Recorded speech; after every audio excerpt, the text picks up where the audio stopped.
talking about is how to stay on your weight loss program. So many times what happens to people is they start out with the greatest intention. They even spend a lot of money to go out there and get everything ready. I even tell people many times, go buy a whole new wardrobe. That'll be motivation. But it doesn't always work, does No, it? it doesn't. So let's talk for a few moments about how do you stay on your weight loss program. Go ahead, tell us. Well, it's been a bit of a journey, and you're absolutely right. I have spent a fortune trying to lose weight. And I finally got to a place where I said, I can't do this anymore. And just decided that maybe I needed to do some spiritual work because all the physical things just really weren't working. And so I got hooked back up with you and some of the work that you've done. Started looking at myself, loving this body no matter how it shows up, loving me, knowing that I'm enough. And that got me into it. But then I really learned about commitment. Commitment. Now that's quite a word, isn't it? When you talk, I know what she's talking about with commitment, but I want you guys to know. When you're saying commitment, and of course we're talking now about to your weight loss plan. Right. What are you talking about? Well, I mean, it starts with that commitment to accept yourself no matter how you show up.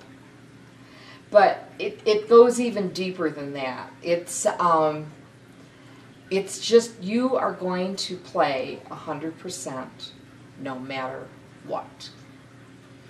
See, I'm curious because this is a woman that I've known for quite a while, and I know you know what commitment means. Right. And I know you have done things that require an enormous amount of commitment from time to time in your life. I have. So what's different? Because see, the people that are watching our conversation right now, they want to know, I've failed 100 times on taking off 20 pounds, 50 pounds, or I've put on 20, I've taken off 20. I've put on 20, I've taken off 20.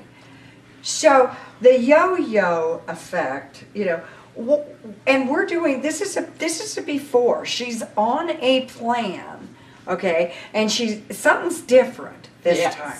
Something's remarkably different. And of course, we're going to bring her back in at the midway point. We're going to bring her back in at the end, and we're going to follow this journey. As long as I don't have to wear a bikini. Well, maybe everybody will write emails and say, please, Penny, please. So what's happening now with the word commitment that wasn't happening 6 months ago, a year ago, 2 years ago? Fill us in.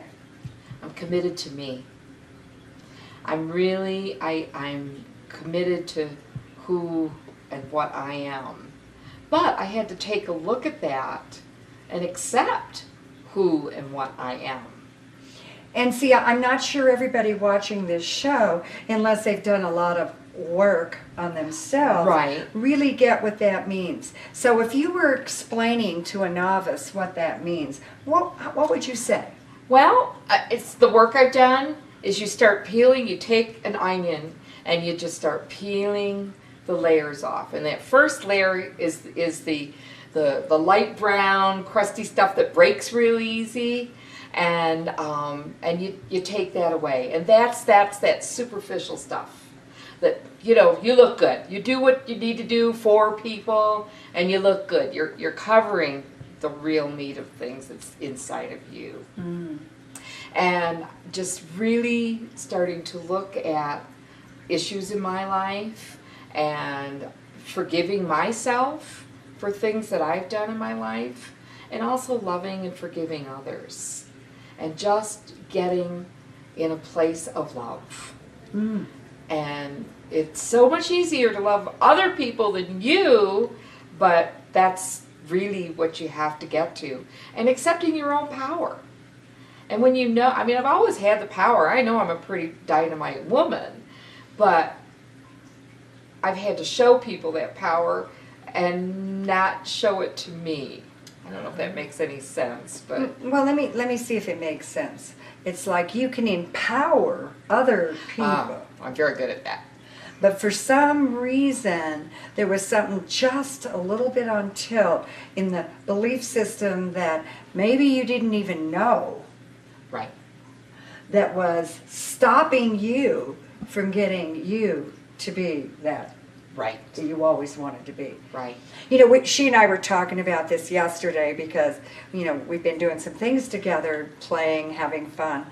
And I said to you, I find that people that come from a background of abuse, myself included, one day I sat down and went, I'm suffering about my body. I'm the yo-yo. Up 20, down 20. Up 20, down 20. This is suffering. You know, I get where I want to be almost, and then I blow it. And what I realized in my deep reflection was, wow, this is abuse. This is just like the childhood that I grew up in where I suffered about abuse. I don't remember at this moment what you said about that for you. If you were telling folks, what would you say? Well, I realized that everything had to be hard. I didn't deserve it if it wasn't hard. How could I lose the weight unless it was hard to lose the weight? How could I have a loving relationship unless you worked at it? And so that was the suffering for me. It had to be hard. And when I decided to give that up, and it was a decision, and that's part of what we've done together with the work we've done together is I decided I'm done with it. No more pain and suffering. I love to have fun, and why am I doing this? so I gave it up. Literally, it's like a pack of cigarettes. I threw it out the window and said, I'm done with this. I'm not going to be in pain and suffering anymore. And it has been such an easy journey from that point forward to do this. And commitment is playing 100%. Yeah, I remember a definition I gave of the word commitment one time, which was when you really commit, there is no other alternative. Said a different way, you burn the bridge to the other alternatives. For instance, when I was pregnant with my oldest child, they had discovered that, smoking is not good for babies. And the doctor said, do you smoke? And I said, yeah. In those days I did. And he said, then you need to stop because this is, going to cause damage to your baby.